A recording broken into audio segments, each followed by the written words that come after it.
کیا انقلاب کے لیے آپ کے بیان کردہ طریقہ کار کو خروج کہا جا سکتا ہے؟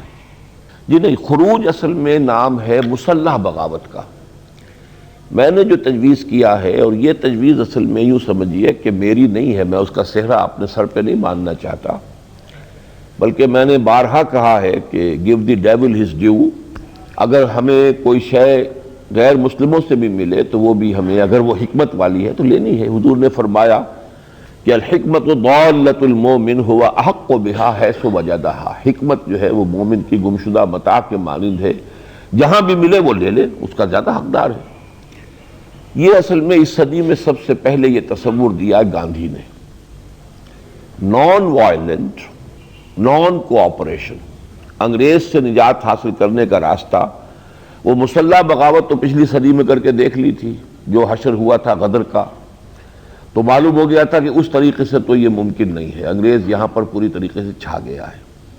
اب تو یہ ہے کہ کوئی نان وائلنٹ جو ہے اور نان کوآپریشن، سب سے پہلا قدم اٹھایا کہ ہم اسے تعاون نہیں کریں گے، ترک موالات، ان کا کپڑا نہیں پہنیں گے، ہم کپڑا وہاں سے آتا ہے انگلستان سے اور وہ ہم پہنتے ہیں تو ان کا فائدہ ہوتا ہے ان کو، ہم تو اپنے کھدر بنیں گے اور یہ جو ہے چلائیں گے چرخہ، اور اس سے، اب یہ بہت بڑی بات تھی۔ پھر انہوں نے نان وائلنٹ سول ڈس اوبیڈینس کی تحریک شروع کی۔ یہ تحریک جو ہے آگے بڑھتی تو غیر مسلح بغاوت بن جاتی ہے، آگے بڑھتی، اگر انگریز جمع رہتا اور پھر بھی آگے بات بڑھتی تو ان آرمڈ ریوولٹ کی شکل اختیار کرتی۔ لیکن صورتحال ایسی ہو گئی کہ حالات ایسے ہو گئے دوسری جنگ عظیم کے بعد کہ انگریز کو یہاں سے جانا ہی تھا، اب اس کے لیے ممکن نہیں تھا کہ وہ ہندوستان کو اپنے قبضے میں رکھ سکے، اور امریکہ آ گیا تھا international scene per second world war کے دوران۔ امریکہ سپورٹ کر رہا تھا فریڈم موومنٹس کو، چونکہ اس کے ہاں وہ ڈیموکریسی اور آزادی اور ہیومن رائٹس کا کانسیپٹ تھا، لہذا انگریز کو جانا ہی جانا تھا، لہذا انگریز چلا گیا۔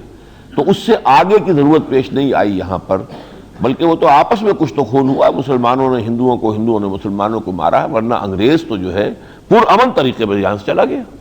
کوئی ایک انگریز کو بھی ہم نے نہیں مارا، نہ انگریز نے آزادی کی جد و جہد میں کسی کو مارا، وہ تو جلیاں والا باغ 1919 میں کہیں ہوا تھا، لیکن یہ آزادی کے وقت میں نہیں۔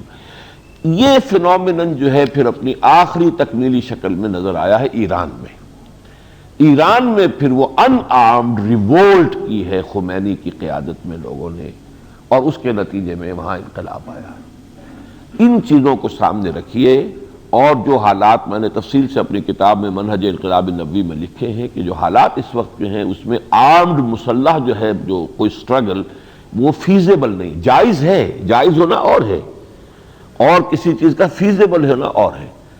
آپ کے لیے کوئی شے کھانا جائز تو ہے، لیکن اس وقت آپ کی صحت ایسی ہے کہ کھانا آپ کے لیے وہ مضر ہو جائے گی، وہ بات علیحدہ ہو جائے گی، تو فیزیبلٹی نہیں ہے اس کی، اگرچہ وہ جائز ہے، میں اس کو حرام نہیں سمجھتا۔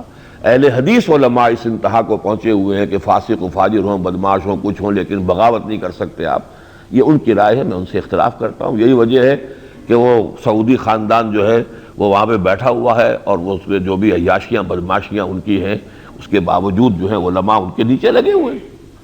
یہ ان کا جو ہے تصور صحیح نہیں ہے۔ امام ابو حنیفہ کا فتویٰ یہ ہے کہ مسلح بغاوت ہو سکتی ہے مسلمان فاسق و فاجر حکمرانوں کے خلاف، بشرطے کہ طاقت کافی جمع ہو جائے، لیکن یہ کہ وہ اپنی جگہ پر ہے، حلال ہے، جائز ہے، فیزیبل نہیں ہے۔ اس فیزیبلٹی کی وجہ سے آلٹرنیٹ کیا ہے؟ یہ ہے یہ سول ڈس اوبیڈینس یا پھر ان آرمڈ ریوولٹ، جو ایک طرفہ جنگ ہوگی کہ اپنی جانیں دینے کو لوگ تیار ہو جائیں، کسی کی جان نہ لیں۔